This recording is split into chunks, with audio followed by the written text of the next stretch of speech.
Umoya light, Umoya bright. Welcome to another session of the Artist Indaba, where artists gather to heal and talk about the important things we need to talk about.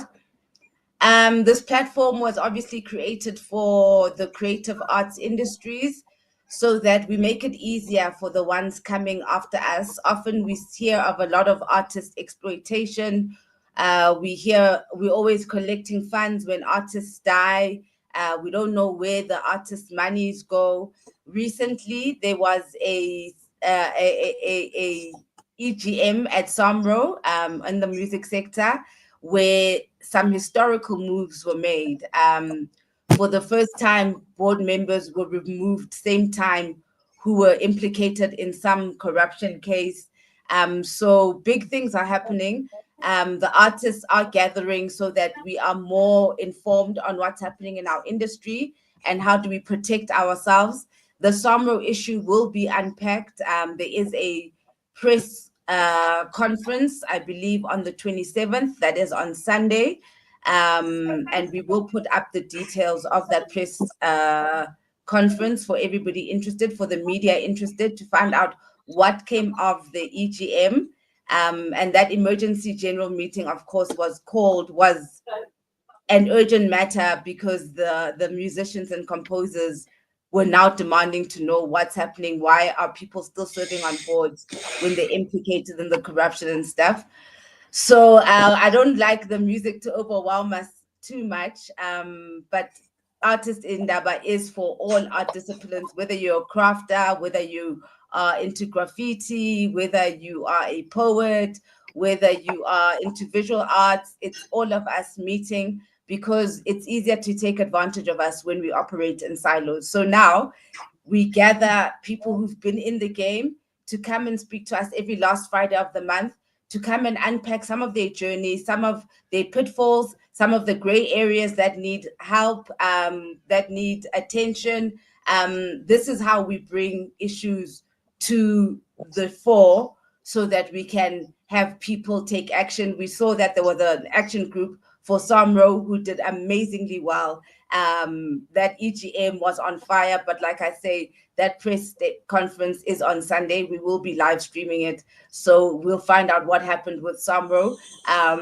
We've got filmmakers, we've got actors, whoever needs people to guri for them, please join the platform. I will put the phone number so that you can join the WhatsApp group so that artists can come together. Sorry, my intro is so long. I was hoping that Blondie would come on before my intro ends, but then is not here on yet. So I'm going to hand the mic to Stephen Tsie, who's been in the music industry for many, many years, to come and unpack some of the issues we face and how to tackle and go about them. Good morning, Steve.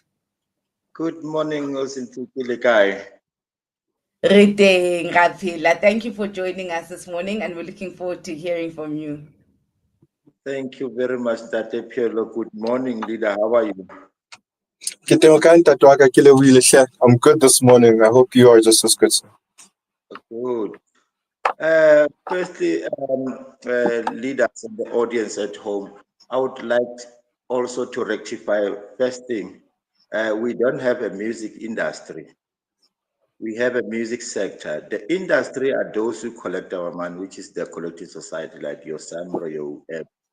And it just puzzled me for a long time that why, when we do our music, we're doing our music alone, but we're having the middlemen to collect our money. But also the question is, who is that Samro? Samro Bani, is he the musician? Is he the company of some sort? Or who started that and construct the institution or Samro? It has been a long time whereby I made the research. Ellen Rose was the first member of the SABC, and he saw this cities and say, "Let me collect this money," and then he opened the Samro. That was a collaboration of the three: SABC, the major record companies, and the Samro. Then Samro has to exist. But my worry also is they're not transparent enough. I would say that. Firstly, we don't know how much is per song per play at SABC. And then who gave them the mandate? We had to join. It was a force for us to join Sambro so that we are a member, somebody's collecting on our behalf. But the SABC has exposed that they are capable of administrating the royalties for the people, I would say. Uh, when they pay the legends straight to their account, that was definitely a demonstration of saying, we are capable. But now what stops them to pay direct to the artist? That's my question again. So I would love us to tackle those kind of things and to make an understanding on that, to say where to from now. I was listening to Sisbong in the last and say, let us go and withdraw our mandate to send all of us so that we collecting direct and all those things. We have to fix that one first to say, is SABC going to be capable to pay us direct? But it has exposed itself that they can pay. So how do we do this? Artists are always dying pauper. We don't know how much percentage are they taking from our royalties. We don't know the administration fee. We don't know anything. All we got is the statement from them to say this is the money for the composer and what not.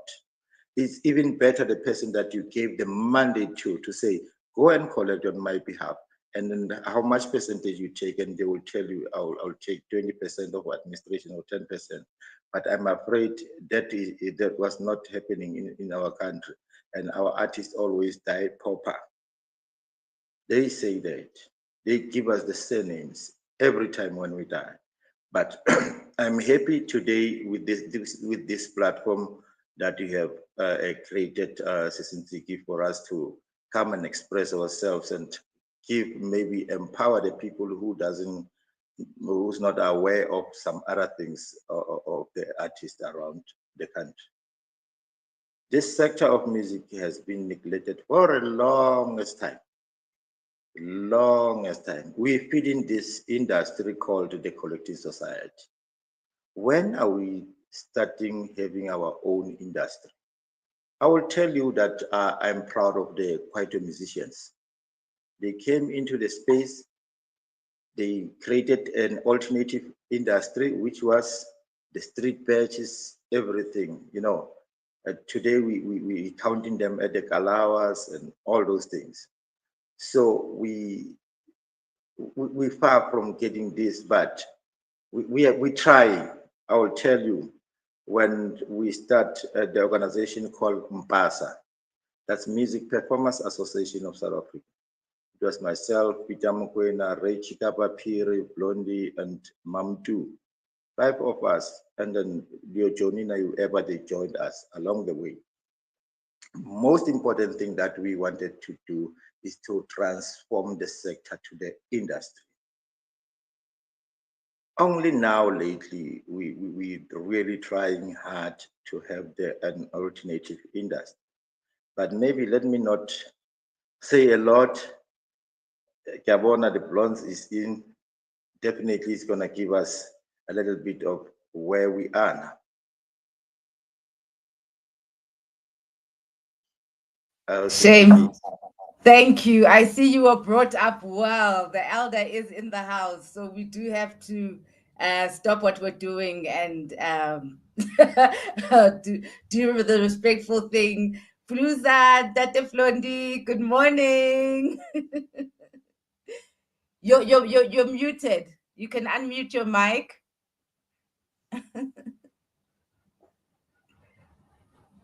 Oh, snap.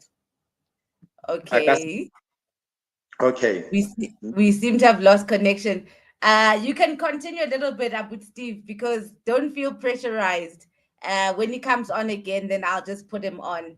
I'm sure there was a little bit more you had. Yeah, no, definitely. I'm proud of also, like you, of Sawubona, who started the great thing of Sawubona, keep the live music alive. And really, our artists now, they always being switched off like a radio, on and off. We don't have a rhythm section today because there's the backtracks and stuff like that. But lucky he's keeping that live music alive. It's not that only. We seeing artists dying every day, and then we have to beg for artists to be buried by the government institutions. You know, I got the answer that puzzled me the other time. Even ask myself that, am I a custodian of the Department of Arts and Culture, whereby the Arts and Culture said the guy doesn't meet the criteria to be buried by the by the what you call, by the Department of Arts and Culture. And you know, when I see the guy and I see the profile of the guy, it was great profile, you know, huge one. He started music, the impact that they did as a pure gold. Let me be straight. The guy of the pure gold died, and the answer was the guy doesn't um, meet the criteria of being buried by the government or being helped by the government. And I said, what criteria do I need for me to be a musician or to qualify for anything in the Department of Arts and Culture and stuff like that? And the bad part of it, most of the people who are hired there, make no mistake, they don't know the policies of the department. Make no mistake. I came across the great letter that says the Department of Arts and Culture doesn't fund one entity for 3 years, for more than 3 years. My question was, Makupe, Talent Bank Job, Jazz, Summer Awards, and all those things. Then I said, can you give me the policy that advised that? So nothing was there. So now you would ask yourself, where are you as an artist? You know, you're on your own. You know, it reminds me back then when we used to sell our CDs through the boot of the car and all those things. We never even trusted to the government. We trusted to ourselves. So that's what Lucky did now, say, okay, here is Abona Music, here is the platform of the musician to keep them alive and whatnot. Then we said, Lucky, the people are dying. There is no funeral policies and all those things. This is what I got from the department. Then we approached the guy who helped us for the longest time. The guy who buried the musicians for us, he buried Alicate for free. You know, I negotiated that. He buried, you can, Bafana of Stimela. There were so many people, Wusistange and whatnot, so that we close this chapter of saying musician died, pauper, and all those things. And that guy said to us, now, Steve, I want to help more of the artists. How can we structure the policies that will be cheaper for the musicians, but also how can we make sure that we sustain the whole thing? This guy said to us, can we make a road show? Can we get the names of the artists? Can we make a grouping policy so that the kids are not having a problem when I die tomorrow? Because I don't know when I'm gonna die. I might come tomorrow morning, Stephen is no more there. And the department doesn't even have the right criteria to bury me. So those are the kind of things that we are on, and that is definitely the thing that we busy with other fellow musicians and the members of Mpasa and Sawubona Music. That Blondie, I see. Yes, that Blondie's back. Okay, that Blondie, you can unmute and take over your children. Take us to the journey. That Blondie, you need to press the microphone there. Oh, Betuna. I think every time he tries to unmute, we lose him. Kesona now will send him a message to say unmute. Okay, let me check on Yolanda. Yolanda, are you able to come on, or it's a bad time? Yolanda's got an order. This is the life of an artist, where we deal with having to deal with.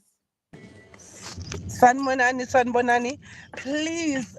Oh, what a great honor! First of all, to be on this, and to be in conversation with all these great people. I'm sorry, guys. Just give me 5 more minutes. I'm almost at the studio, and then I will be ready. So I'm gonna switch off. I'm in a cab right now. So when I'm now No off and I'm at the problem, no studio, problem. I'll log in again. Thank you so much. No problem, no problem, no problem. Then I'll hand over to the other lady. Good morning, Lamakhosi. Thank you so much for joining us. You can unpack to us what you do and some of the gray areas of the industry that we need to take care of so that we can take care of the ones that are coming behind us. Yawonga, thank you so much for the opportunity and the honor, big honor to be in the presence of such incredible people and great minds. I Yeah, I think the call that just came and went is really where we're at in terms of the necessity for young people and young artists to have sustainability. We can talk about many things, but we've skipped over the fundamentals and the basic needs. We're struggling as artists to compensate. We're having two conversations at the same time. One conversation is about fundamental human security, basic human needs being met, even our human rights. And then another conversation is the art industry, us as artists, the career of an artist. So I think, because of where we are and how things get so, I don't know the right English word, but I want to make a word up right now. It feels like confluence. But the fact that things are crossed pollinated, like they put mushed together, it makes it actually impossible for us to solve problems, because the first part of solving a problem is to identify what is the problem, you see. So across many spheres, whether we're talking about decolonizing education, whether many areas, we find this fundamental foundation that is lacking, which is our human security, our human rights, our welfare as South Africans, as human beings. So my background is I'm a South African with a horrifying American accent. I grew up in America, but I grew up at a time when, or in a family where being American was like the least of your accomplishments. The most that you could be is an embodiment and a conservator of African culture, heritage, all aspects of what it is and could be defined as being African. That's the household I grew up in, where that was celebrated and magnified above all things. So across all spheres, even in, when you say culture, what is the role of culture and heritage? No, what is the role of culture? Let me not say heritage, because that takes us back. But in the current sphere, culture being a dynamic now thing, what is the role of culture in defining or redefining our social realities, our environmental realities? What's the role? Having grown up being an activist and doing, getting arrested, sit-ins, and fighting for what we saw as a free and liberated South Africa. One of the first things that came up for me when I got back was what is, where's the voice of those who have platform in the arts? That was my first concern. That how is it possible for us to exist inside of this broken reality in terms of what I spoke of, our basic human needs and human security being met? How is it that we as creatives, artists, those who have platform, how is it that those platforms are not being used like all the time, you know, to address and speak out and bring to the fore these issues that they themselves are facing as artists? We're not just saying, okay, how do you feel about, you know, saving the whales? Okay, talk about the reality that you're in. What is muting South African artists from being change agents? What is like diverting them from even having the intention? You know, it's not fair for all this work to fall on the shoulders of people like the people in this panel. It's actually not fair for it. I'm tired. I'm not okay with this, you know, and it's been 10 years. So I'm saying, where are those who have platform, and why are they not using it to speak about the well-being of their own cousins, grandmothers, aunts, you know? Where's the disconnect? So something is, there's a area where all these issues are being thrown together, and we as artists, because we are inherently the ones who embody, who express, who communicate experience, feelings, ideas, and all beyond all realms. That's who we are. That's what our function is. So it's natural that, as that, we should have something to say about everything, you know? So I find it very disturbing. I'm not at ease. I'm not at peace.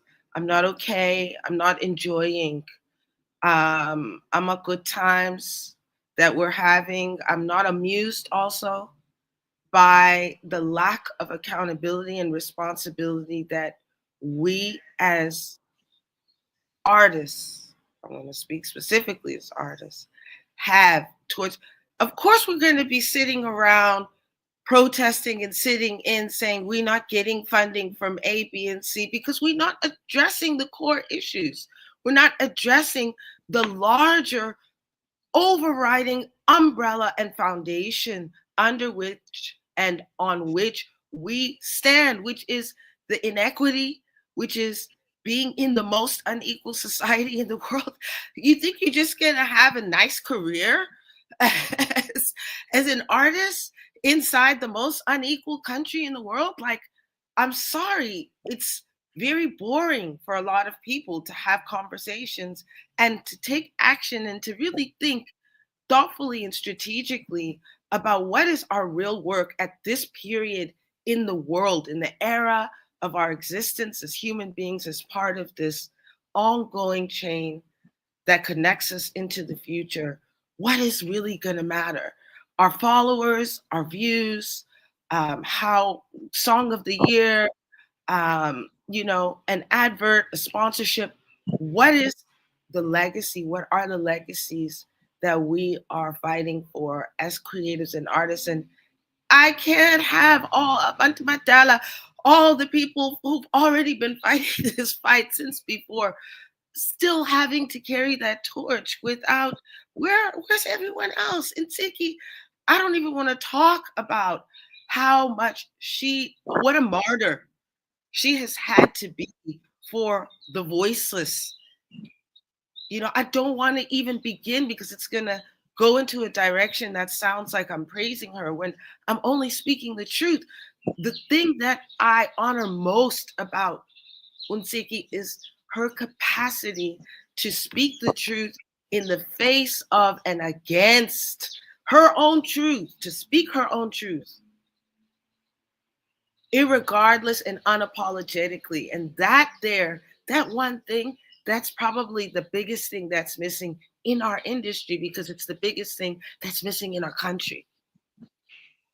So I could go on and on. I want to hand over, and maybe I can come back in at another point. But we're here at the Makosholo Kunene Museum in Glenwood. It's a space where we're holding 10,000 handwritten works by our first poet laureate, Makosholo Kunene, born in Amahlongwa, South Coast, who used his gifts from the age of 11 when he was first published throughout his life until he was exiled to ensure that we were being represented, that we have a body of a collection that's able to remember deeply who we really are, what we really are about, because so many of these things have been hidden from us. So we continue the work daily with young people. We have an open space that's used by them for rehearsal, for developing themselves as artists and also as entrepreneurs. Because ultimately, again, whatever we're doing here, Oksalayo, we must transport money. Oksalayo, balambila bantwan, Oksalayo, while NHC and whoever initials, we still got to buy a loaf of bread and people still have to survive. So thank you, Mama. We're not okay. Thank you. And Dr. Makhene, can I also, before you come on, you please make sure that when on your internet, all the pages are closed. Maybe there's too much happening on your phone. Maybe that's why you can't unmute, but hopefully it will work this time. Dr. Makhene, can you unmute your mic and please grace us and bless us?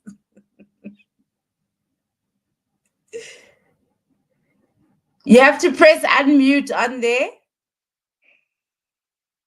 Can you see the button to unmute? Oh, Ngosiam. I don't think he knows which button it is. You know that. But also maybe to get into the matter of this. As creatives, we have liberated everybody. We forgot ourselves.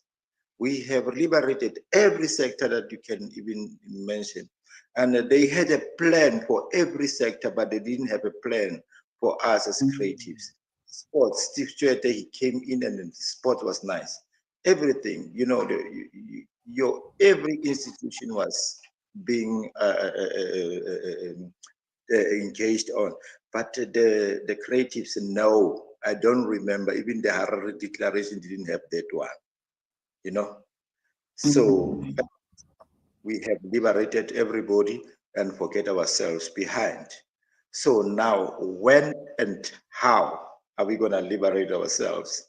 Because really, we're having upcoming artists that are coming hot and they come into these filthy grounds. When are we cleaning our grounds with the little resources that we have? Yes. Can we hand the mic over to Sis Yolanda? Ma'am Yolanda, thank you so much for your time. We are Thank you. Yes. Hello. Manpinde, masithokoze, sibonge, and greetings to everybody. Akhonto imnandi njengento oyenzayo Nsiki. I like the courage that you have as a woman, as a young woman. It gives us hope that our daughters that are coming, they have people that they can look up to, people that are actually the messengers of truth, who open platforms for people to understand what is it that is going on with us as the nation. We are growing. We are the creators. The creatives. Singabadali. Sidala umculo, impahla, zininzi izinto esizenzayo, but yet we are the ones that suffer. But then again, abantu abathunyiweyo ibona abanobunzima more than anybody else. So we give thanks. We give thanks for you, Sthanda. We give thanks for you every day. I am super proud of you, and really, you are such an inspiration. knowing very well that, this is not just a talk. Skatele, guys, people talk. Time for talking and sitting in your boardrooms and strategizing. It's over. Ni-strategizing engekhoyo apha, it's time for implementation, and people have been implementing izinto. A lot of people have been, and it's so amazing. Your platform is also connecting us from all our corners. It's connecting us because we would not know each other. This is the time for us to connect. It's time for us to connect and do. So, as an ex-musician in my paparing days, I would say I'm an all-round artist, including being a mother. It's being an artist, being a mother. You being a creative when you are a mother. Hey, Wes, if you are, depends how many souls are you in charge of. Now you are given 4 souls to be in charge of, and then you still have to deal with yourself, deal with your family, and deal with the fact that you are doing what you are called to be done. Hey, kunzima, but akukho nzima kangako. You make it easy. We make it easy in all our corners. We make it easy and we make it possible. And as an unschooling mother, this is my way. This is my protest. My protest to the system is disconnecting. And I'm saying, no, I'm not going to give you my children. I'm not going to allow you to continue to do this. No, I'm not going to teach my kids that they must follow the rules of the government that does not support them. No, I am not going to allow my kids to be shut down and told them to, no, awuthule ubangumsindo, hey, stop screaming, hey, stop, you understand? We can't be in that kind of a world anymore. Like, it's not where we belong. That is not our world. Now it seems like we are stuck in transit of our lives because of the government. Here I'm at the Transverga, I'm at the Creative Hub, Cornhill, even Lana. This is Udon is the one that started this, the ex-CEO of Cornhill. She's the one that started this project where she opened up space of a thingy, abandoned building, and she put creative artists in there because we suffer, a place where it's low rent, a place where they don't harass you. They understand that, okay, you're an artist, even if you're not paying your rent for 2 months, when you come, you're gonna get something, you're gonna sell your paint, and you're gonna pay us. They I'm not even gonna say that there's politics everywhere. And that's also another thing that we need to understand. We have to work at each other. Because, okay, now we've worked on ourselves. How do we move as a community? How do we work with each other? That is what makes us fail is the fact that asikwazi ukusebenzisana. Oh no, all of us, too many of you have degrees and masters and whatnot, ninezinto zonke, which means we can build our own system. Ubuntu ngeke phela, we have to build into system. We need to detach ourselves from these systems that bind us to become slaveries. We are in slavery mode, but we were never even enslaved. We were enslaved mentally, but we were not physically enslaved. But yet the damage that has been done, the people that are put in power, like really, it's like there's so much that needs to be done. You can't be in the arts and culture and be the CEO of all of these things that has to do with entertainment and that has to do with our industry, but yet you are not a creative artist. Yet you don't know nothing about those things. Like, guys, it's cut so this lying to each other. It must stop now. Let's put people who are supposed to be there. If Nsigi, I don't like you, but I know you are the best for the job, masikufake so that the country can move, so that this Ntu motion can move forward. We're not moving forward, we are holding each other back. It's not the apartheid, it's not the government, it's the government who employed people who have apartheid and slavery mentality. People abalambileyo ndithanda ukuthi yazi abantu abasebenza kwi-government ngamahlwempu. They behave so badly. Poor people don't behave like this. Poor people actually maybe first flip roles. You know, fasisoze umbone umuntu olambayo ozahamba yoskema umuntu. No, give me what is mine and you know. Let's continue. Hence, they are the most trusted people. Domestic workers, ama garden boys, ama security, ilabantu who are so called. That's our nation. I think our problem starts there. We need to look at what we see and what we value, you know, and then ke ngoku, things are gonna change. They're gonna change for better. They have to be. I mean, it's crazy. Like also, it's also. I'm not saying that I am actually. I am saying that I'm tired of hearing people cry. I'm tired. Can we just be solution driven now? Can we just say, but okay, start a list, and also understand that as much as we need the finance, but sometimes the finance is not in our government, but it's within us. Tina, we can finance ourselves. It's just how are we gonna go about doing it? Siyakwazi usifinance, fasiyeke le nto nala mentality ba or fasifandiwe so that we can move. You know, so yeah, for now that's what I'm gonna say, and thank you. What an honor. Sawubona baba, thokozani bantu abadala. I hope we get it right. That Blondie, don't press what you pressed last time. There's a microphone somewhere there on your screen that you need to press.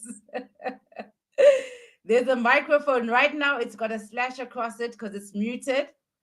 So you just need to press there so it unmutes. I wonder old age with that. It's a kadi washi ni anum.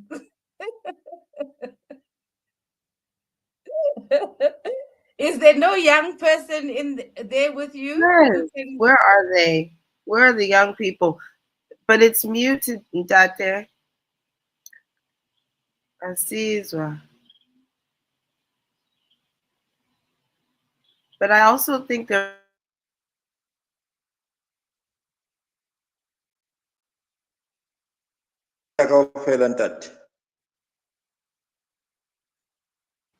All right.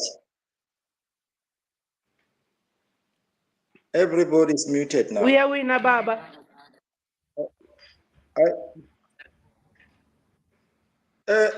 Can someone explain what? Because I don't know what you guys see on your phone, but can you just explain what's on the phone so that you can direct Ndate Blondie to where he must press? Bluza, there is something on your left, right at your left microphone. Otherwise, in to Kenya the headphones, how use your studio to do that. Maybe connect from your studio. Or maybe on your laptop.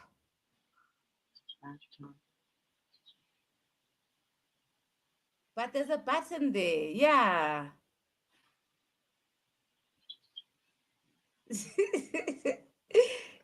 showing your age, showing the people, my elder.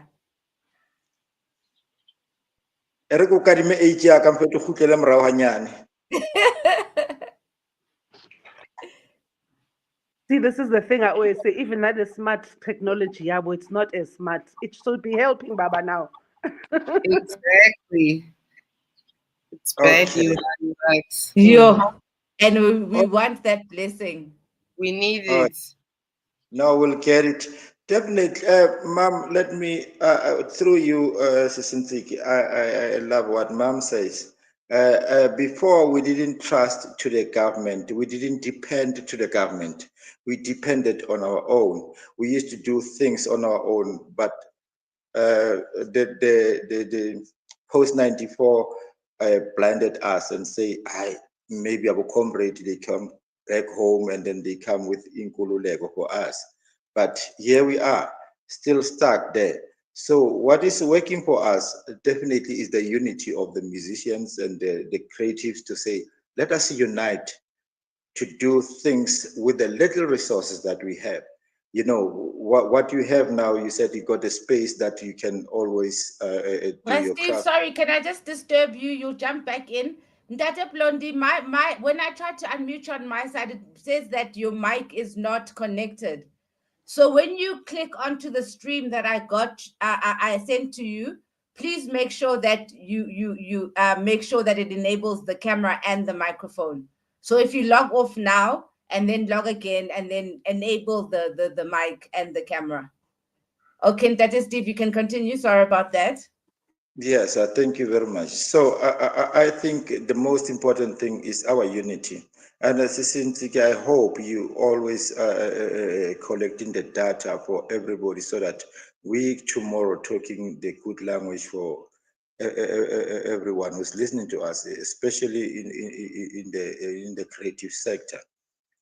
we we are under siege, and we cannot depend on the government institution to come and fund us. We can always create something as we are the creators. You know, when you know that Sawubona started a long time ago, but is still sustaining. And I'm not talking about Sawubona only. Now we have Sawubona and BTRT, which is Batutung Retusane, which is the guy that we said, oh, wait, can we close this gap of saying the musician dying proper and then they not being buried proper and whatnot? And that comes also with a good thing whereby we say, now let's go to the road show. Definitely the artist will be getting paid. Definitely will be having that tour and that duties. And the Sawubona, it made it something that also is incredible. I will tell you that they have the stock fair that they playing every month. And musicians went there and jam and whatever they get in there, they put it in that Stockwell kind of thing. And that makes the musician to sustain. Now we're talking, there was a guitar player who died as well. They went there and make the memorial and everything right with the little resources that we have. When we have the sound and we have the space, it doesn't matter what kind of space. It depends where and where we're getting our own audience to come and support what we're doing. We really have to get out of the system of saying we're depending to the government. I don't recommend myself, or I don't say to myself I'm the custodian of the Department of Arts and Culture. No, I am not. Because tomorrow definitely they weren't gonna bury me. They weren't gonna bury anybody. Because they got their own criteria that we don't know. The criteria that defines you. So please, let us go back to the roots. Let us go back to where we know better, post-apartheid. We were doing well, definitely, getting to the stations, but we've been closed down every time. There's no CDs that have been selling. There's no cassette now. There's nothing like that. We're selling online and stuff like that.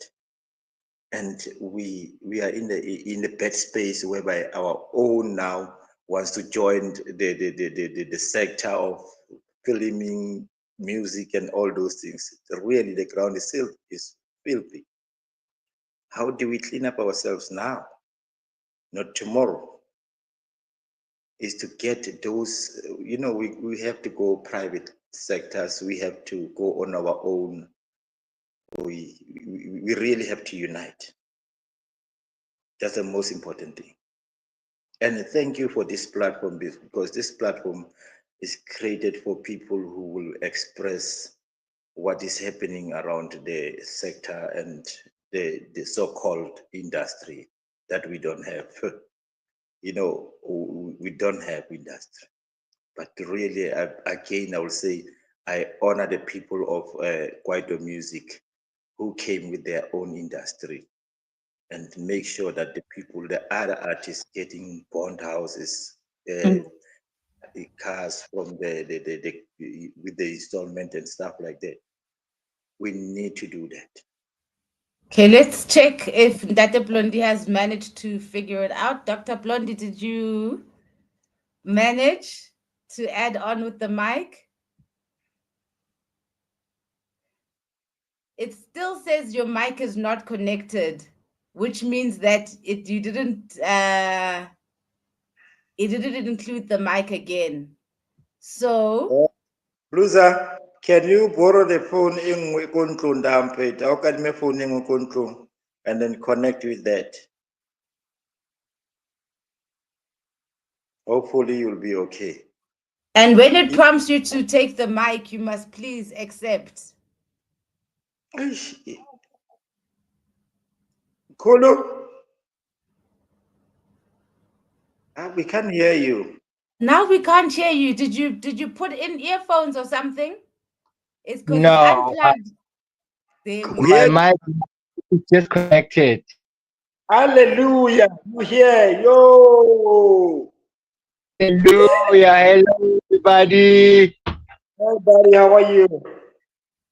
Happy Thank you. Very Hallelujah. well. Thank you. Great. We are now all ears. Man, I don't know how to start with this one.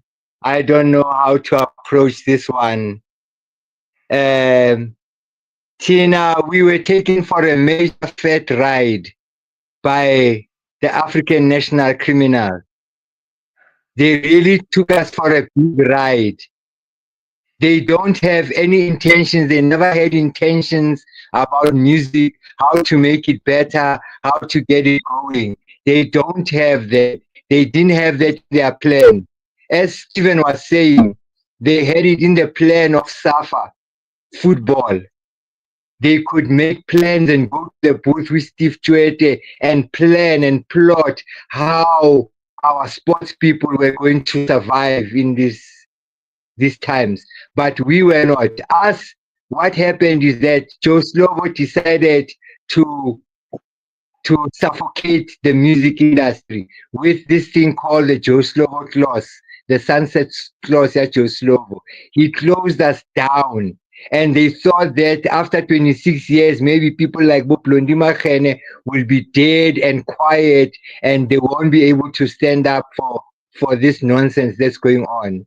So it is unfortunate we are going to sit here and talk and there will be no solutions because there are no people who are willing in this government to help you move forward. Everybody is in a job looking after themselves and their families and their children. They don't care about the rule on the ground. So we have a great challenge. We can sit here and come out with the most brilliant ideas, but they will not go forward from here because those guys don't want to hear you. You are a pain in their neck. Even your music, when you write music that's just too deep for them.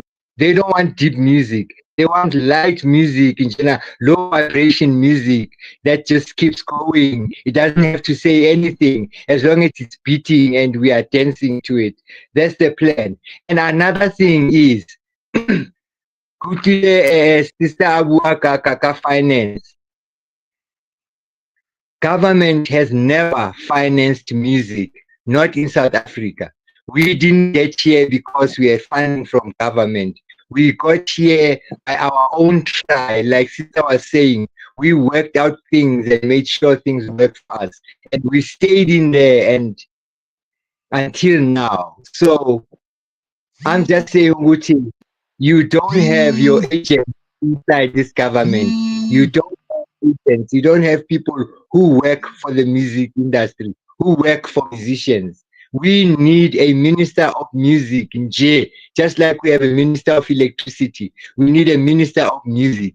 Somebody who will work just like the minister of electricity and make sure we work. We are like those turbines at ESCOM that are falling apart because people are eating money. There was money for electricity, Makolo. Maburu, they left money and they warned these criminals, Hore, electricity was only made for white people. When they come in, they have to expand it. But they didn't. They saw money and it was time for them to eat. And they ate. And so you and me are sitting here today discussing what to do.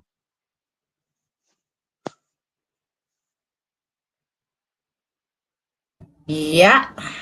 So we've got the same problems we used to have. Ndate Blonde, are Nothing you has still changed. there? Yeah. It's even It's even gotten worse, mommy. Nothing has changed. We had work during apartheid. We organized work ourselves. Papsi Mangeni, the blind guy, went to schools and organized the teachers to release the children at a certain time so that they can come and support us at our shows. A blind man. We used to do that ourselves. Now there's nobody to reach out to you. You're on your own.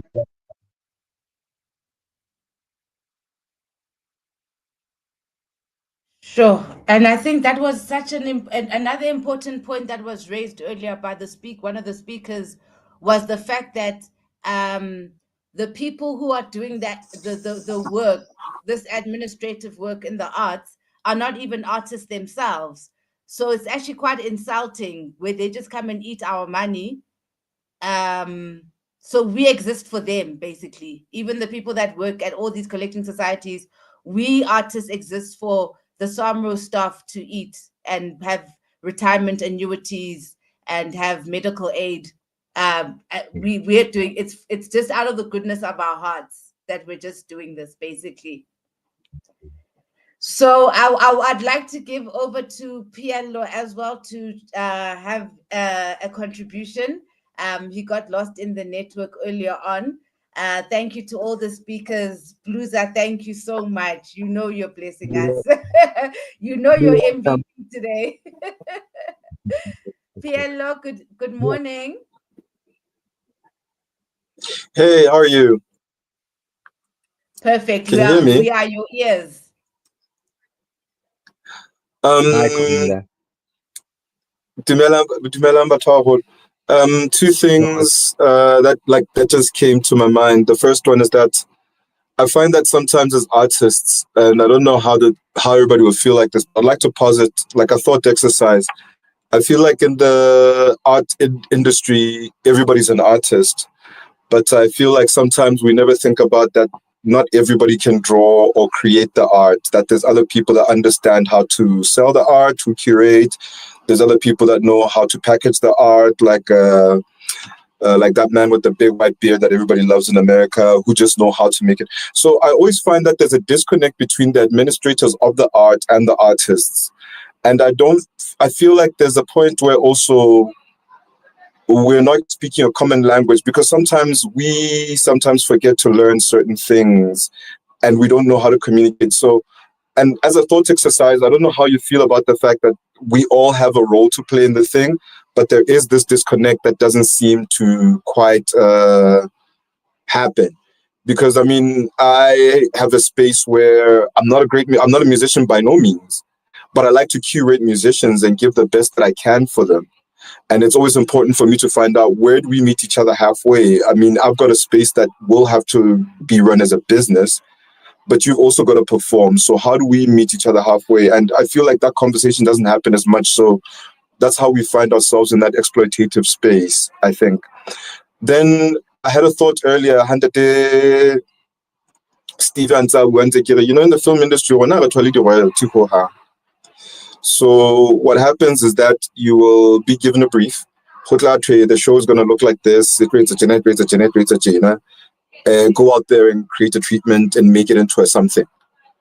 And then after you're done, you sign a thing from either Auckland Park or Randburg that tells you that, and this is the specific wording, you have no rights in this universe, known or otherwise, in perpetuity.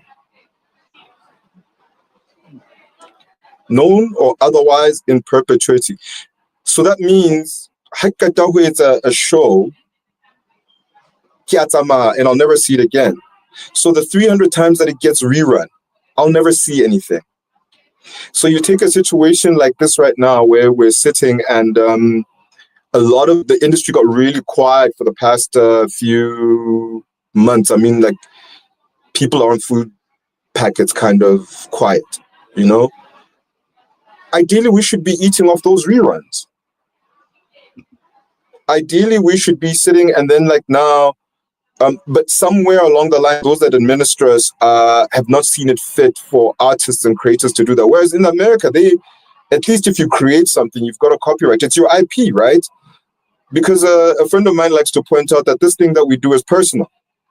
It keeps you up at night when other people go to bed. It's coming for you. There's a line that comes, there's a melody. It wakes you up in the middle of the night. It makes you stop a car and then deal with it. It's personal, this thing. It's not just a side thing.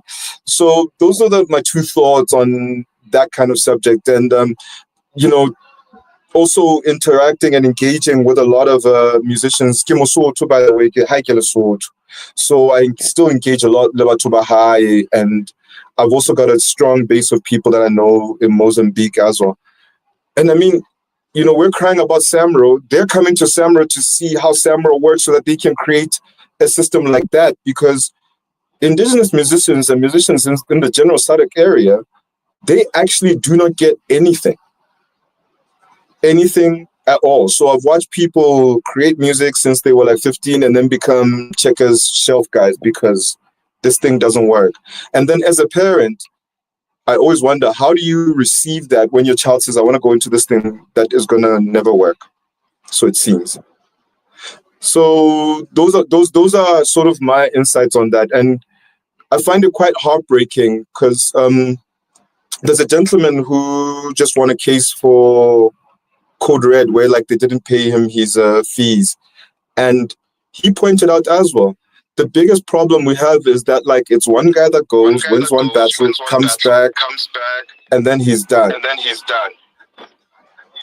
Whereas in real life, it should be all of us go and say that we're not just having one conversation, it's all the conversations happening at once. Yes, I'm not getting paid and I'm fighting for me. But the beautiful thing about our law is that it sets a legal precedent where we can all stand up together and say that. But it comes to that wonderful place where, especially in my industry, where PJ's troublesome, he goes out and he's an activist and he says these things, don't hire him. So then my voice becomes the reason why I might not work for the next few months. And you won't even tell me that. And it won't even be that I said anything wrong. It's just going to be the fact that I said, but that is wrong. So we do have a problem of collective bargaining because everybody's looking at their own individual stomachs. And I'm not one to look into another man's fridge and make comments, but I do point out every once in a while that at least if we've all got fridges, let us at least have like something inside, even if like a slice of tomato and a little bit of aromat in there, like vegetables. But all of us must eat, which means that like some decisions that we take as individuals have to change, which nobody wants to do because it means that his stomach now goes and gets into trouble. And there's that hard conversation about the selfishness of us artists that we have to have. Because yes, Wonder the Blondie have set the pace and set the tone, but how are we running, taking this further? They've shown us the way forward. How are we taking it further?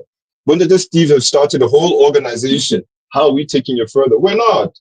What we're doing is we're getting happy that there's a SoundCloud that allows us to now put my stuff up there as an individual and get likes or whatever that it is that does, and then I eat alone. And not once, as we as South Africans have we talked about, it doesn't make sense how our streams are getting, how we get streams. And what we discovered at the beginning of the year, the content creators that are sitting on TikTok, how is it that we create things, we create trends, we do all of this, but you can't even be part of like TikTok's creator fund. So all these kids are doing is dancing for nothing. Yet an American kid, white kids, everybody elsewhere is doing that because they sat and collectively looked at TikTok and said, there's no way that you're going to just do this for nothing. We want money. I in that moment when Donald Trump was being weird and cutting Twitter off and all of TikTok off and all of that, yes, there was a lot of South African kids that were coming out and saying something about it, but not once did you ever see a collective conversation of we want revenue from what we do. So our big problem will always be this individuality that we go. And everything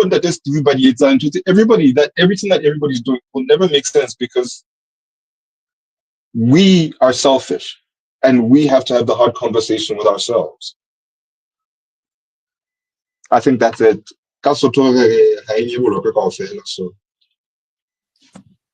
Yep. Because also what I noticed in the film industry is that you've got these super rich executive producers, and then the actors are all broke and getting kicked out their houses and all this drama around. And it's like the black executive producers went in and just repeated the same system, the same apartheid system. None of them thought, okay, well, now I'm here.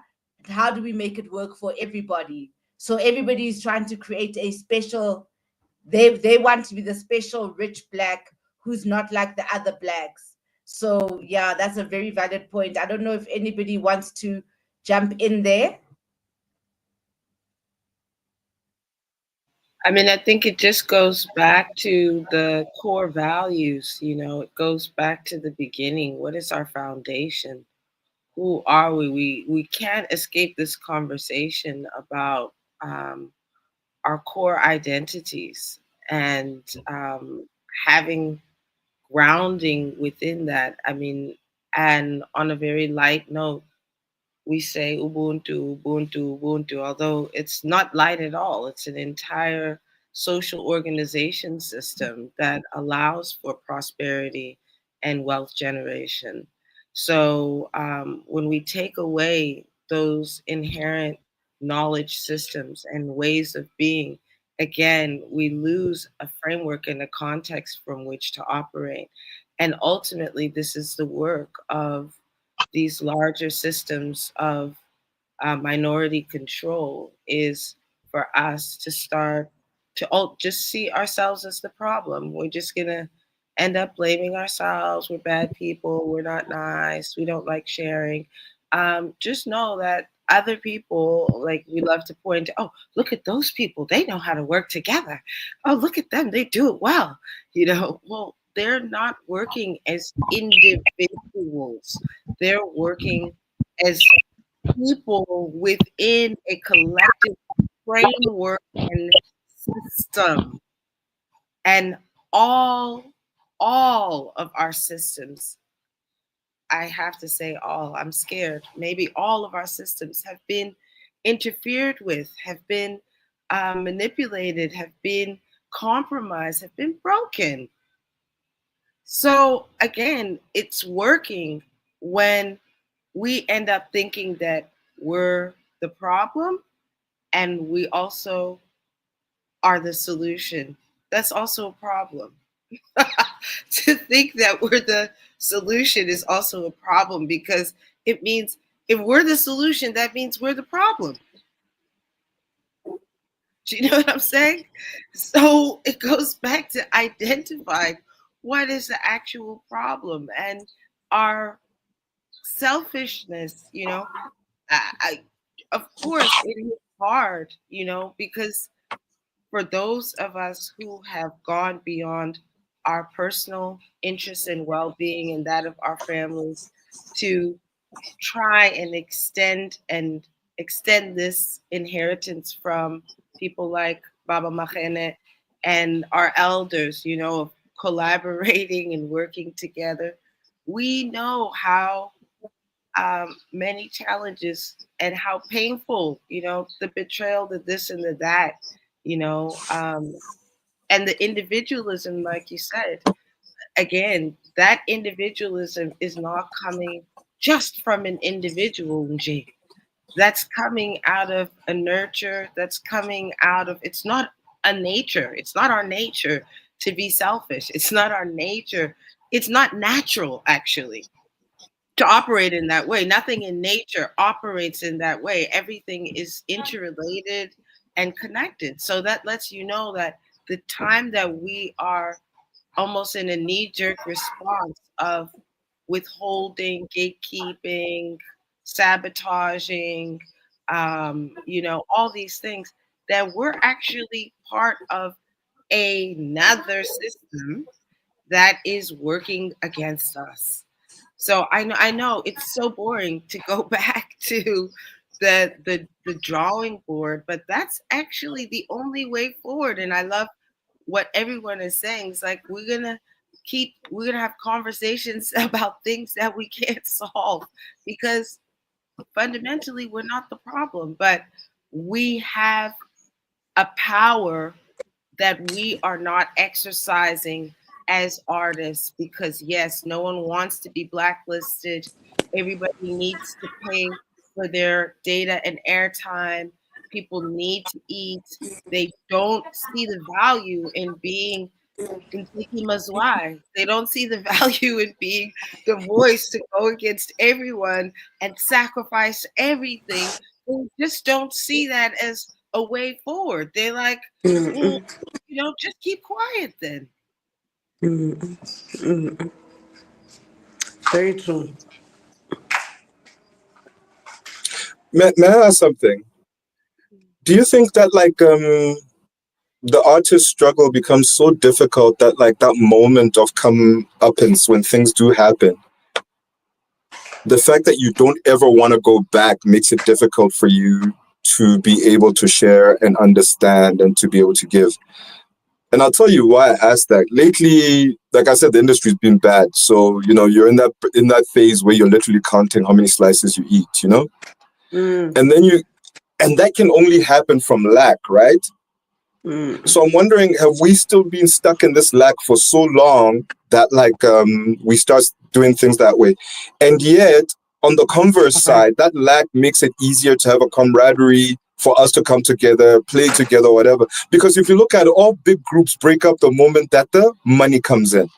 It comes in. The moment the money is there, something fundamentally changes. The things that Yes. the bonds that we have break they're so fickle that they break the moment that somebody puts a little bit of money into the equation. Somebody gets a solo project, somebody gets a thing. And then we're always saying, what happened to those guys? Do you think it's the lack or the nature of the struggle? Because I don't even understand why it's a struggle. Why we gotta struggle, So what are your thoughts? Sorry to interrupt. Not an interruption at all. I'm with you 100%. I mean, lack is going to be inherent in the most unequal country in the world.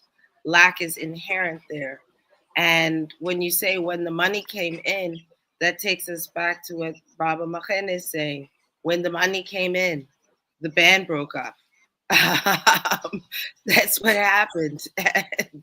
And those people that we know as those ambassadors who are able to carry our pain, our suffering, our stories into the world, and as activists, as art activists, remember that also those people were also, there's a point where the money came in, there were clean and clear marketing campaigns that were well funded, that were orchestrated from Europe, from the US, in the selection of these ambassadors as well, as much as even Umtate Matiba, that there were concerted, huge, it was a huge marketing campaign.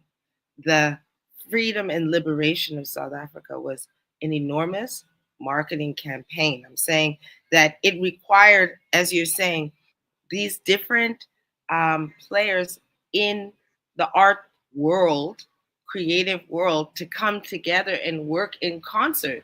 So you had graphic designers, you had the people who were packaging it a particular way, you had people who were event organizers, etc., etc., etc. So I'm saying that, like, as Dr. Stevens said, that liberating ourselves, we were an instrument for the liberation of every single industry. That's so profound, and we've been excluded. But I think the reason for that is that we haven't had our liberation, and I'm the boring person in the battle who's I can't move past that point because we're just gaslighting ourselves. That's how I feel. We're gaslighting ourselves, and we're going to end up blaming each other and hating each other because we're fighting over those three slices. Our government, even what we say when we say, "Oh, the government," there's no the government. They're just other people like us, our cousins, our nieces, our uncles, our aunts, our family members. Those are the human beings who are there in those positions. So the reality, painful reality, that I'm even afraid to say out loud, that I feel is that we have leadership, we have government that represents who we are as a country, our collective ethos, our collective values. We are all, not all, but by and large, as you said, we're waiting for that big break when we can take the cake and we don't ever want to look back again.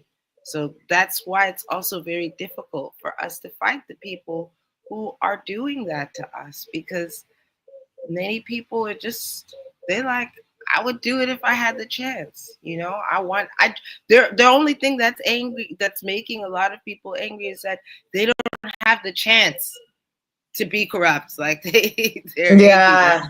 Everyone That's wants a seat at the corruption table. Can I, before I come to you, but Stephen, can I give the elder another opportunity? Because we do, we want to drink. And Dr. Blondie, can you unmute again? And we'd like to drink.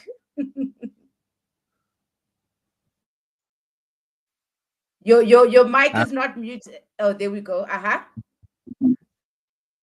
there we go. The competition for us is big and it's enormous. As long as we are competing with the dollar, we'll always lose. The American companies in this country enjoy how the radio has become today, that the radio plays only American music and European music. So against the dollar of these big companies, we are going to find it hard even just to sell our stuff, because they take care of these compilers and DJs. They take care of them the whole year through. If you come in and you say, I want to also market and I can only pay you once, you will never win, because they will only play your song once, but they will play the songs from the America, they will play them more, because those guys have made sure that their children even go to university. And the other thing about artists not coming together, most of the artists that are making money will never come in on something like this, on a talk like this, because they're making money. They don't have problems. And only those that don't have money will join us. And those that have money will not have taxi fares to come to the meetings, or even enough money to buy Wi-Fi to be on this thing. So our fight is hard and cruel, and we're just gonna have to do what musicians do and stay tough and stay tight and remain stubborn with regards to your aspirations and the aspirations of your children, because we may not have children right now, but you're going to have children in the future. And what kind of an industry would you like to see your children grow up in? And that's the challenge that we are having. Our children are going to come and piss on our grave and say, what did you do for us? You've been Yes. singing freedom songs. You've been singing freedom songs for Yeah. what? What the freedom songs brought for us, the future? And I can tell you now, my freedom songs are only getting the nation ready for another war. Because as long as the Yes. land issue is not fixed, there will be war. Our grandchildren will fight. So our position is it's very brittle and it's complicated, and it's made more complicated by the eaters, those that want to eat alone. When they have to pay you 10,000 rands from the Department of Arts and Culture, they also want their share from a 10,000 rand, which is not even what you charge.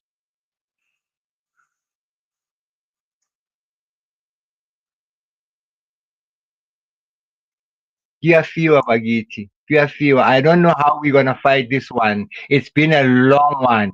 Stephen has been explaining to you how we've been trying to put together this insurance for funeral for artists, especially artists, backup artists and bands and technicians. Those people, they are not in the scheme of the arts and culture to be buried, except the famous people. So we're trying to work out this thing, which is we must bring artists together around a scheme, a funeral scheme, whereby we know that we don't have to do it in emergencies and suddenly have to bury someone. That it is an ongoing plan, that people are paying, even if it's 20 rand a month, but some they will pay from that and get this insurance going. So it's tough because even that 20 rand is not easy to get by today. Mm, Yeah. mm. Yo, I ibuhlungu land. So from our conversation, when you bring up the international companies, oh, let you speak with Steve. Let me hand you the mic. Yeah, thank you very much, Sisintiki and everybody. You know, the government and the politicians has actually divided the musicians. I will tell you how. Every time they want to put us in their politics, we're not politicians. We are musicians. We are creatives. And what we need is only the platform. Pay us. Let us perform for that. Let us run for our own money. But we were subjected to that. It's because of some other people somewhere who are greedy, wants to take something from our payments and stuff like that. I will tell you that it's been long that we never even think about the government now. We're thinking about ourselves because we started being a musicians. We started building our names without any government. We went out there and and we are the threat actually to the government. I will tell you there is only three kind of people in this world. There's think tanks, there's strategists and implementers. And we belong to all those three, but we were subjected to the implementers. And we hated ourselves so much so that we take our kids to school to go and learn and go to be a doctors, go to be and whatnot. We're not being able to run as people. How do we run ourselves? The white people taking their kids for running. They're not taking their kids to be working under Blondie or under Steve or under whichever way. So the threat that we are is our voice is too loud. Scientifically, it was 10% will understand what we're saying now, we're talking now, and then they will carry the message home. 40% will read about what we're saying now, 40% of the people, but 90% understand through music. I will tell you, for an example, everything must change. The song that was been done by Brahu long time ago, 2004, but it's now a current song. The Tumamina thing, 2004, which was produced by Dr. Makhene, by the way, it's now popular now. It's because they can close you and open you again. So we have to soldier on with the little resources that we have. And we have to unite. We have to unite as creatives. People like to say the musicians and the creatives are not united. Give us a stage and see how united we are. Give us a platform. Give us the platform and you'll see the unity of this creative. Let me just cut there, Sisintiki. I'm taking a lot of your time, Askis. I've got plenty of things. This is our platform. Please feel free. Yolanda, your voice has been quiet. Can we get a contribution from you? Yes, my voice has been quiet because I have been listening and learning. And I guess, yeah, we really do.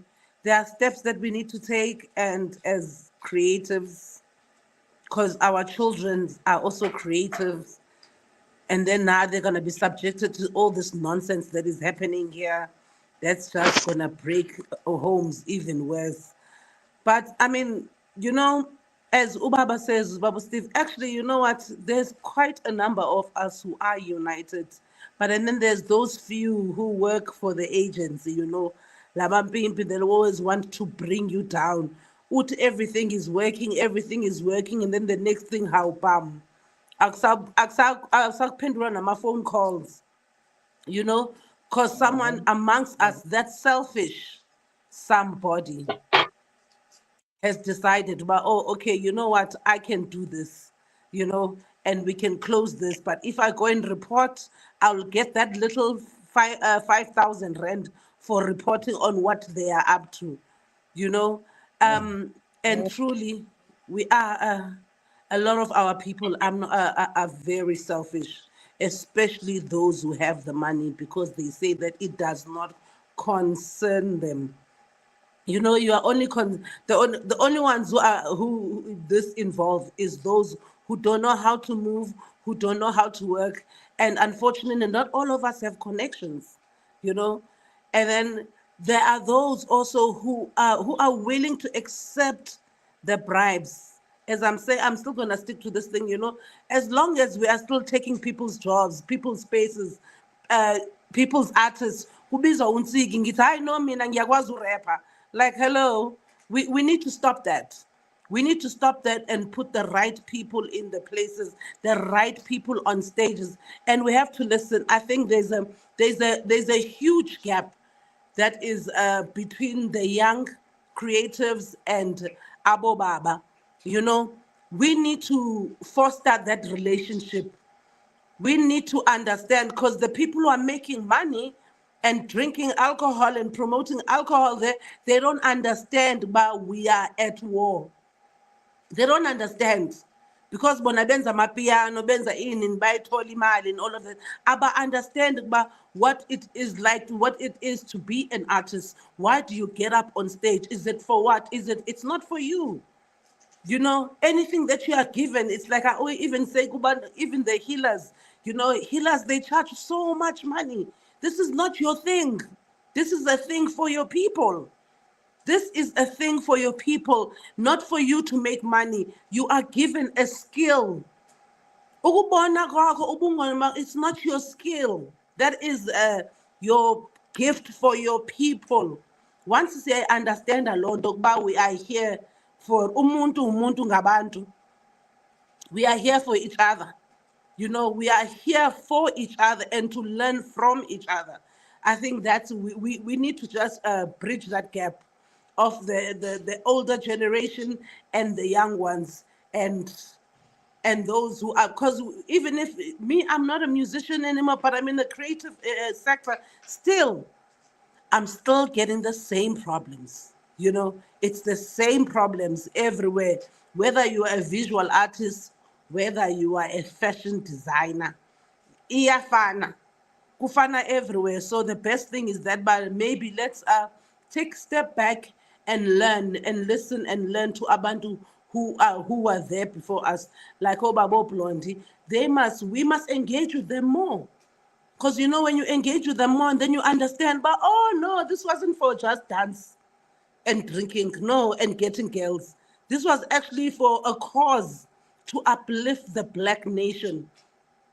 So we are not there. We are not there, but we are getting there, and yeah. Another 2 cents I can say is that, please, it'd be great if people take their kids out of schools, so that we can learn to face ourselves through our children, so we can change this. So maskipeni ingane zethu esikolweni sizifundisele zona. It's so easy for us Black people to make this system collapse in an instant like this. Sithi abantu abaningi, but the selfishness within the people who are attached to it, it's very hard for them to detach. So those of us, and many of us, there's a lot of us who have detached, let us move forward in selflessness and love and respect. That's my 2 cents. Oh, I was coming to you, Vele Pielo. But Pielo, do you want to jump in? Sorry, so there's just 2 things. I mean, I love what you're saying. And I'm just asking, firstly, I think that when it comes to the government thing, my biggest problem is that we are the government and the government is a reflection of us. It's one of the hardest and most painful truths that we don't want to ever face, because somebody needs to vote these guys in. Somebody needs to say yes. So the people that can vote them in are the same people that put them in, right? So what I always look at when it comes to this is that, like, our engagement in that way as citizens is also in a messed up place. So that's why, like, the government is a terrible reflection of us, because we as citizens are not really citizening the way that we should. And I don't know quite the answer to that, because there's been mechanisms that have been put in place so that we don't necessarily engage properly. I mean, like, there's this like wonderful idea of like having a national dialogue. In my brain, it was like, how, Sway? You've got a ward councillor that got voted in by people down like within his community, right? And then the people vote the mayor in within his city. How do we need to go and walk around and talk to these people when the guys that we should be telling are right down the road? Why? How does this thing work? So I think they're bad, but then again, it's a reflection of us. You get the government that you deserve, and that's the painful thing. Which leads me to another conversation about legacy, because then when we start talking about legacy, we start realizing that our government does not see legacy. I've been to Charlotte Makake's house when I used to shoot in Trip Town. You got to see that house, man. You will cry. This was one of the most well-educated ladies who actually helped educate the men in the ANC in her time, right? Her house is down. You go to Brantford, you're going to be fought by like drunken comms, and nobody's ever going to sit there and say, but why is Mam Winnie's house still looking like that 300 years down the road when you said you've allocated money? So there's no understanding of legacy, and that has become so we don't understand legacy in that, like, some of the other older musicians don't understand that we are their direct legacy. So they have to open up those communications. So we are their legacy. We're the legacy. So it becomes easier for us to make music about getting drunk and banking people, because you know what? We don't understand behind and we don't see forward.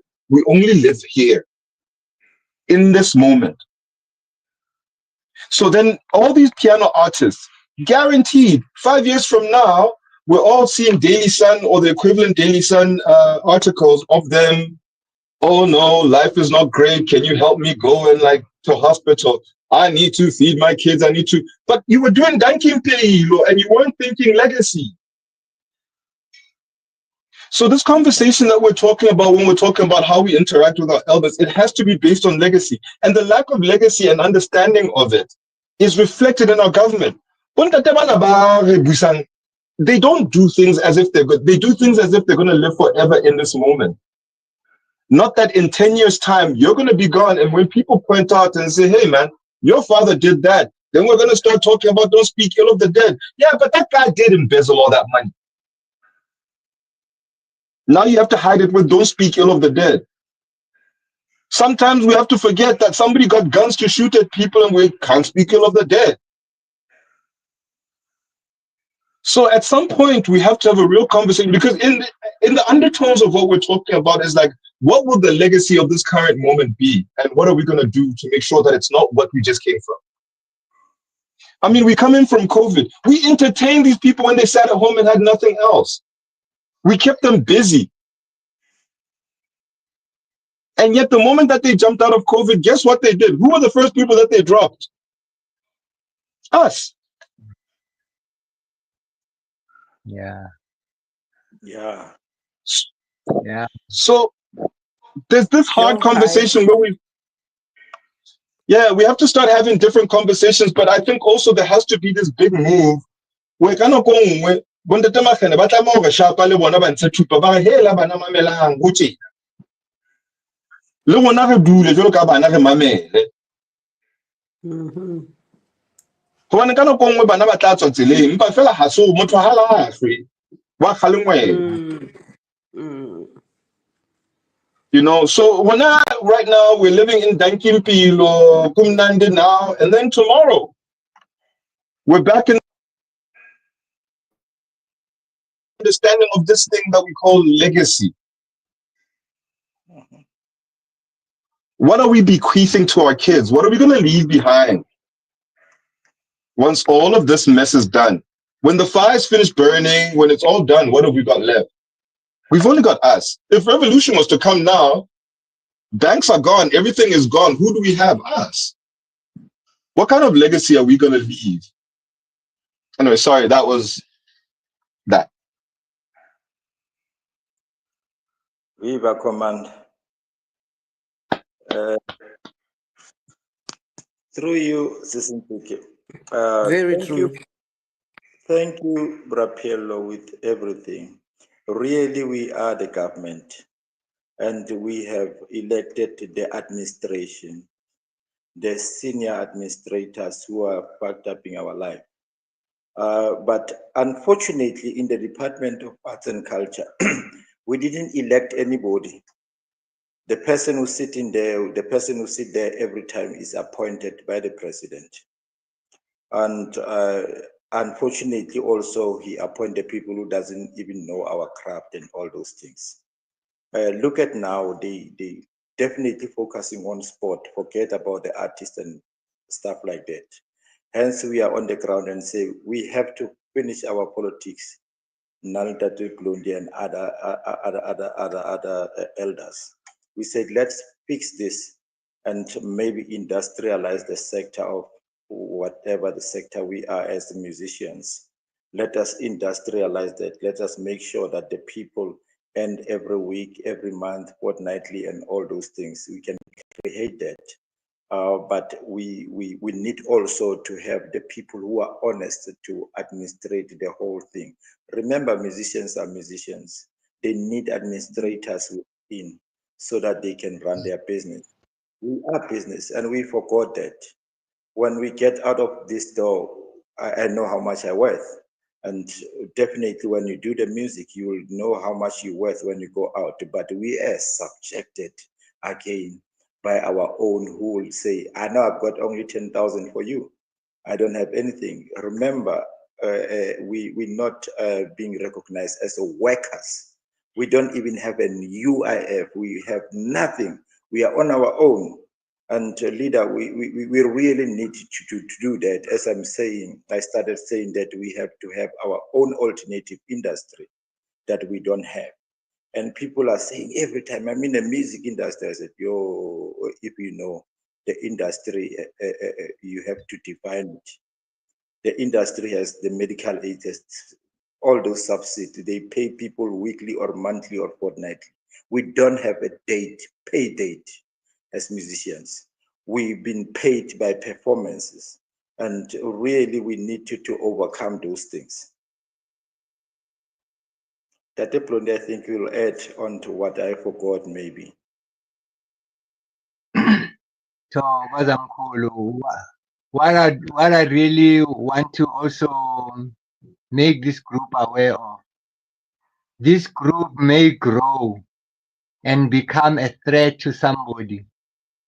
And somebody will start up another group opposite to this.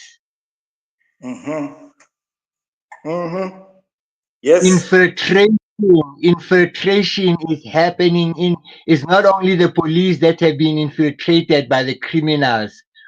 Even in our industry, when we start moving things, there's an organization that starts. If you start up a musicians union, there's a union that will start alongside parallel yours. Yes. So we are absolutely correct. Yes. And our efforts will be crushed all the time from inside. When we lost the 90% airplay for South African music, it was a group of black people who formed a union, a musicians union, and went to SABC and agreed with our enemies not to play 90% music. Infiltration. Organization, and next time when we're sitting like this, there will be 2 or 1 agents from outside who will be taking part in this. Yeah, it's already happening. It's already happening. The enemy did not take leave in 1994. You must understand, after colonialism comes neo-colonialism. where we operate people through their mind and through their economy and through their interests. And America is number one country that does that. Even as our women die and get killed in this country, to me, it comes out as an initiative, the CIA. That's what they do to disrupt governments. When they're tired of you, they're puppet, they want to put another one in, they cause all these things. And Tina, we talk too much. We write songs that are too deep.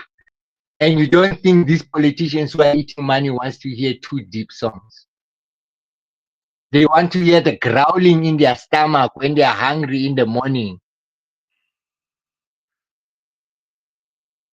So I'm just saying, let us be strong as we go forward, but people will enter us and try to disrupt and destroy us. So I wish you, Mama Zwai, everything you wish for yourself.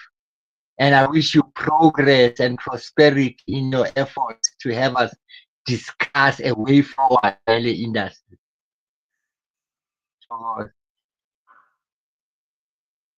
Oh, Kamak, whoa, Papa Blondie, you don't know the half of it.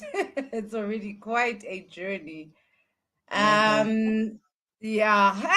Lama, you've been quiet. Can we hear your voice? I've been quiet. Wow, I just saw your WhatsApp. Okay, yes, no. I am. Yay, we saying it all. I think there is hope. I think the hope is in knowing that we have people like Untiki, Sis Ntiki, who are warriors, in this thing. As you said, Date Blondie, there's so many people who they just wish she would just shut up. If she could just stop talking and could just stop creating these platforms and stop finding these people. Where's she finding us? But that's where my faith is, that we didn't come this far to die easily. We didn't come this far to give up. I love what Mom Yolanda said. We have the power now to debilitate, to destroy, to dismantle, the original intention to dismantle the system. We chose not to dismantle the system and instead to move in to the system and take over. So the power of homeschooling, especially us as these divergent thinkers, these people who are able to see beyond sight, we have a power in exactly that person who's standing next to Mama Yolanda with the awesome braids and the cool jacket. Yes, girl, I'm talking about you.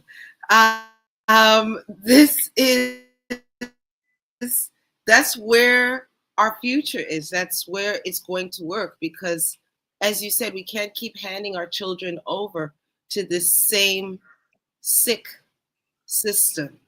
And it's really us who have the power as creatives to make those kinds of decisions.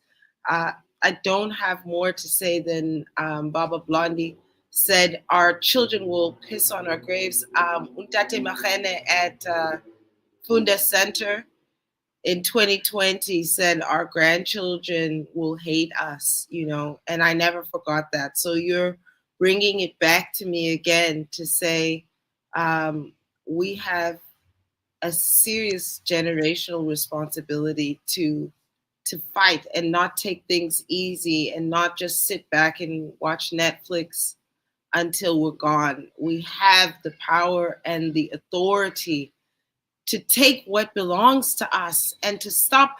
I also don't, the lack, when we say what little we have, with what little we have, I can't accept what little we have. We don't have a little. We have everything. Everything belongs to us.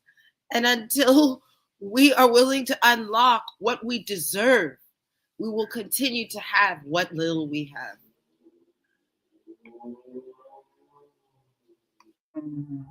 You know what Absolutely.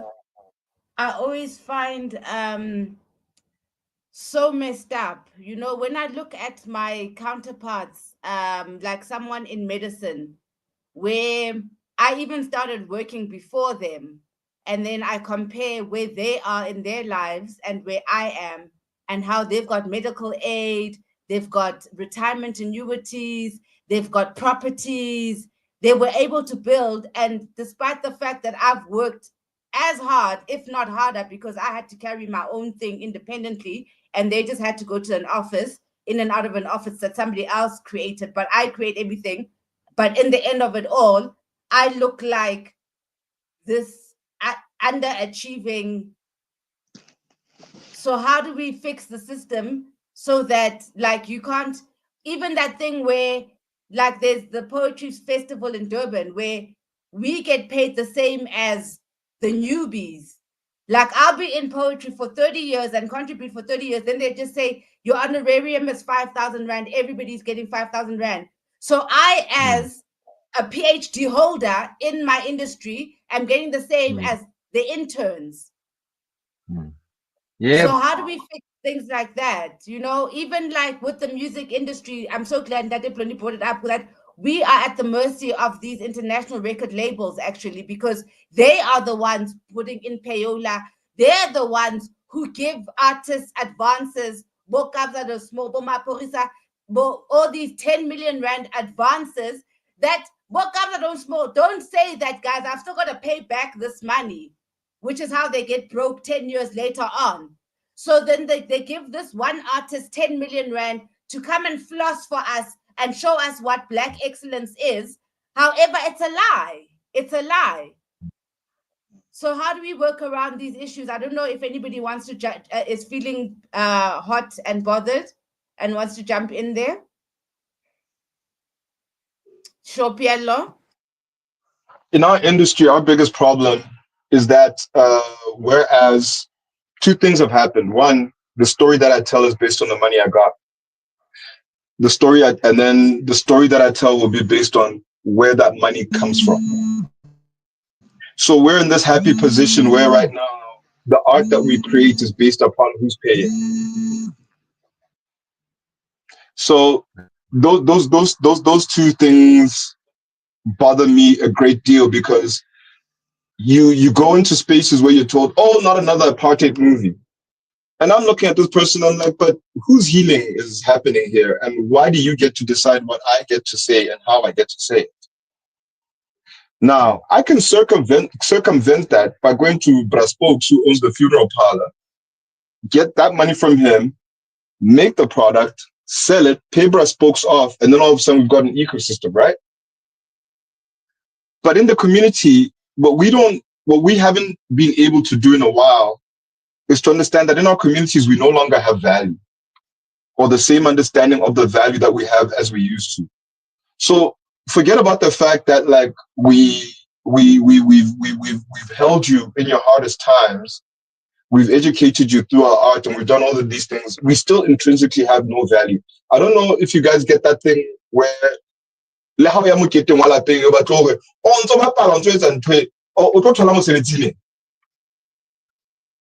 literally. So you're still playing. When are you going to get a job? Like, when are you going to get serious with your life and get married and settle down and do all of that? Not okay. How much does it take to make this thing of yours do that? Right? But this dude will be comfortable with dropping R1 million on a party that we can all go to and Instagram it.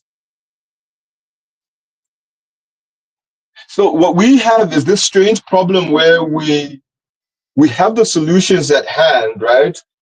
But we don't want to do them, and we don't even have the foresight to understand that, like, we're building a business ecosystem by actually doing that, because you, Braspokes from the funeral parlor, are an investor. You're an executive producer in a whole film. There are tax breaks that are attached to that. There are things that come to that. and it's money. Those rights go in perpetuity again. As long as we own it, every time we license it, we are making money out of it. And if things work out right, apart from the fact that I'll eat off that licensing and maybe pay some school fees, I might make enough profit for me to be able to fund and say, bruh, folks, last time you gave me that much, give me half of that because I've got the other half. And now that we do that, we start changing the content of what we consume. This is speaking to May Yolanda's thing about, like, you know, the kind of things that we do about drinking and alcohol and all of that. It's because we are the piper, but he who pays the piper calls the tune. And at no point till now are we interested in paying the piper. So that, like, we can have new tunes, so we can have new ideas coming out that reflect us better. So for me, that's like my biggest thing. It's like, you know, right now, you know, in our venue, one of the things that we're trying to do is that we're trying to do some reissues and we're trying to do some recordings. We look at records, vinyl, as our basic model of business, right? There is no way for Black people to access the repress market. All the represses are being done by white companies. Yet I'm dealing with Ndaba Makhene. Give me no account, give me no so no, why can't I work with it and earn off it? And then we earn both together. But now there is that issue that comes in. And then if I'm going back to Bruce Books and say, hey man, let's repress this.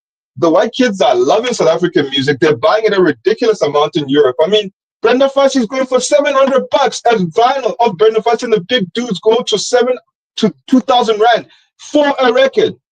But we're not selling it. The represses are not coming from us. So we're stuck in this stupid problem of where if we can just change that one little thing, just with the money already, and the money must come from us, so that there's an understanding of what we need to do and of the job that we have, and again, of the legacy that we'll be creating by doing that. Then we'll have a lot more of like groups like Ipupo Labiko, like, or Busanta, people that have something to say that people have to listen to. We can have more Ntiki records because people have stuff to say that people want to listen to. Because now I don't have to explain to some white dude why this is important. Why am I explaining why this is important? Who are you? You know, but we haven't put ourselves in the position to change that. The white people did it with the Medici in Milan. We always quote them. They used to fund the art that they wanted to see. That's why we can point to the Michelangelos of the world and all of that. They funded what they wanted to see. We don't fund what we want to see. We don't. We don't fund what we want to hear. We don't fund what we want to see. We don't fund what we want to change. But I promise you, when I need money for a Lamborghini, woo! If I say that I'm going to throw a big bash somewhere, oh my gosh.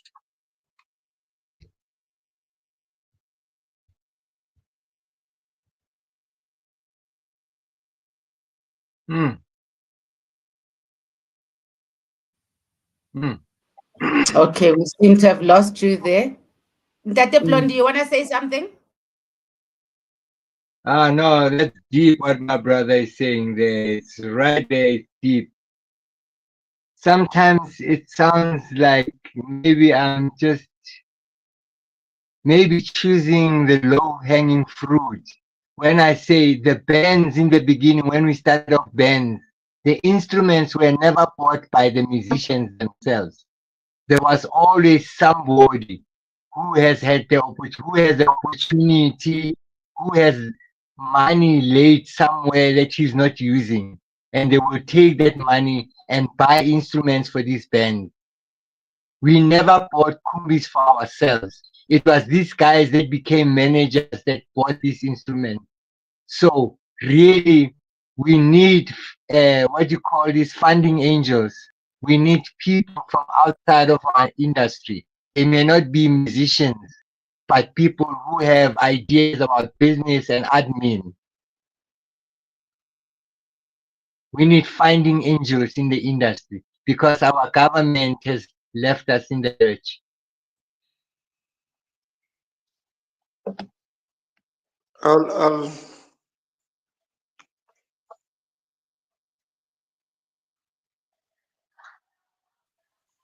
All right, we're going to do our closing shots. We'll start there by you, and that is Stephen. We're doing our parting shots now. Yeah, I would say definitely go back to what I've said before, to say with the little resources that we have, can we go forward with that? Because depending now, it's a history to us. When we start saying we depending to the senior administrators, we definitely gonna be stuck to that room again. Can we as musicians now saying this? I know we always meet camera stage and all those things and make ourselves united, but we can stand. As I said, there is collective, there is Sawubona music, there is BTRT, there is Mpasa along the way. Why don't we definitely join that collective and make sense out of that collective and say, forward we can go, and this is how we can go as the people who are the creatives. That we definitely gonna be subjected every time by those who having money and all those things. Really, we're gonna be in that kind of a situation, and we'll be stuck with our own craft. You know, we soldiering on every time. But Blondie will tell you, we're not sleeping room. How to call or where, what time, and we're not doing it for us. We're doing for individuals. Like Blondie is not doing for himself. I'm not doing for. I'm doing for the entire sector that we have. Hence, we're saying people should maybe come forward and say, Bona, we want to be with you. How do we make ourselves available in this whole thing? And then how do we work with you going forward?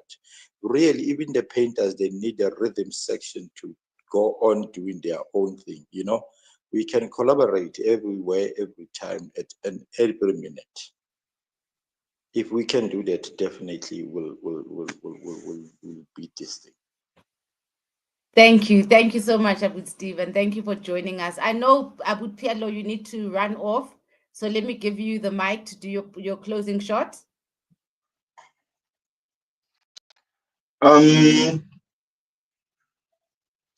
Okay, let's say we're starting, and this is the first suggestion that I've got. Support the guy that's outside that's making art. Go out and watch a band in your neighborhood first, right? Help a guy buy strings, buy some paints, because there's no way that we're going to cry about this thing without us being, and it affects us because we see it and we listen to it. I mean, I go to nightclubs and like it's rubbish music, but it's because we're not paying for better music. We're not paying for better bands.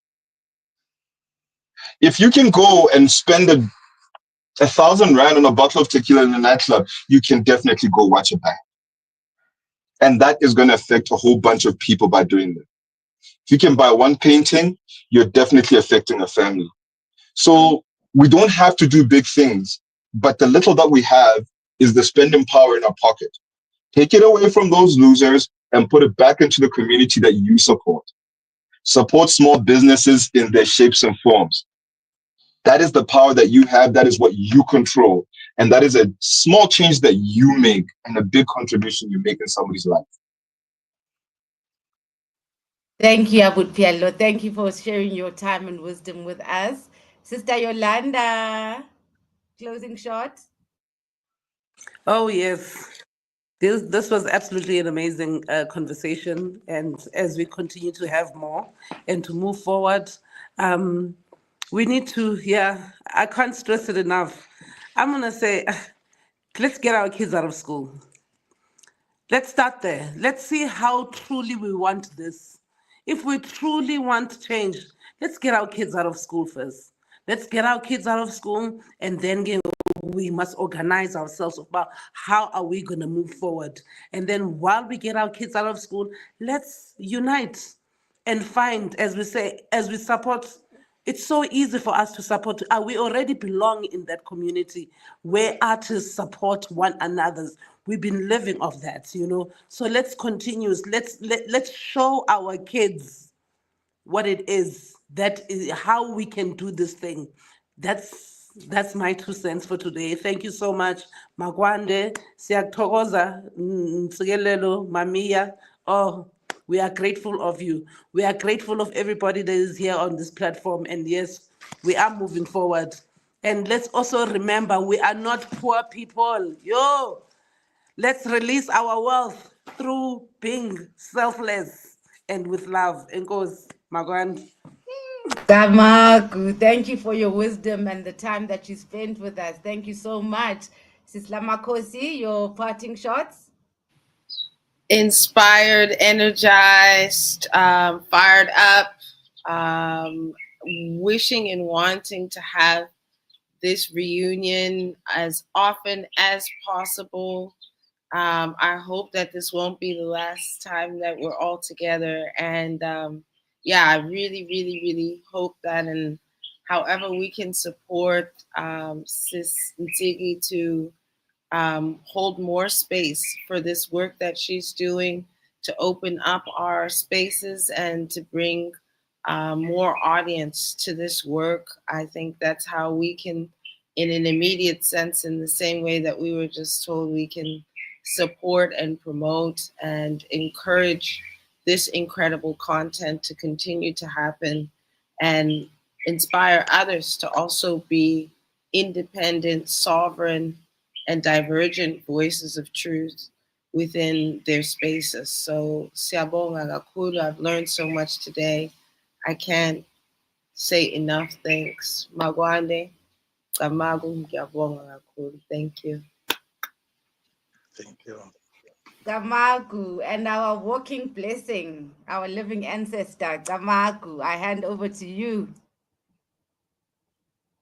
Ngiyeza ugogo uyakhuluma uthi ingane, let's take them out of schools. Ngiyeza gogo, kodwa you are giving me a job on top of a job. You know, when they are not at school, they're gonna be running around here making noise all around me, and I have to supervise them. I mean, I'll just pass on that one. I would stay with the work. I'd rather be in the studio and not hearing all this noise. And kuhle yedi kupa rand, angeli rand ngiyothenga yini the whole day. No, I'm cool. I support that we should teach our children. We should take them out of school. But at the moment, I think I'm going to be a celebrity. So in my celebrityness, I'm going to be very busy and I won't be able to take care of your kids, Commander. I love you. Thank you for the talk. Mbokodo, ngiyabonga kakhulu, nibambe kanjalo bogogo. Nyazi, we are just cheerleaders zenu. You are the main people. This world is nothing without Mbokodo. Go crush them, women of South Africa. Let's rise up and take this on. This is our challenge. Ngiyabonga, ngithi makwande. Kamaguini, I'd like to take the moment to thank all the panelists. Baba. Kamagu. Thank you to all the speakers. What a beautiful standing session. Thank you to the audience, all the way to who were in the comment section. We recognize you. We see you. Thank you for supporting us. And then obviously the members of Artists Indaba, you are so precious to the community. Please continue expressing yourselves. There is an Artists Indaba WhatsApp group. Let me put on the information on stage quickly. If you want to join the WhatsApp group, you can just send a message to that number and you can join the artists. Remember, this is a flea market for artists. It's our meeting spot. Please don't be shy to go into breakaway groups. If you guys are in film and you all identify each other, to create your breakaway groups or it's music. I just need to, can I ask the speakers to mute their mics? I don't know who's, can I just ask the speakers to mute their mics?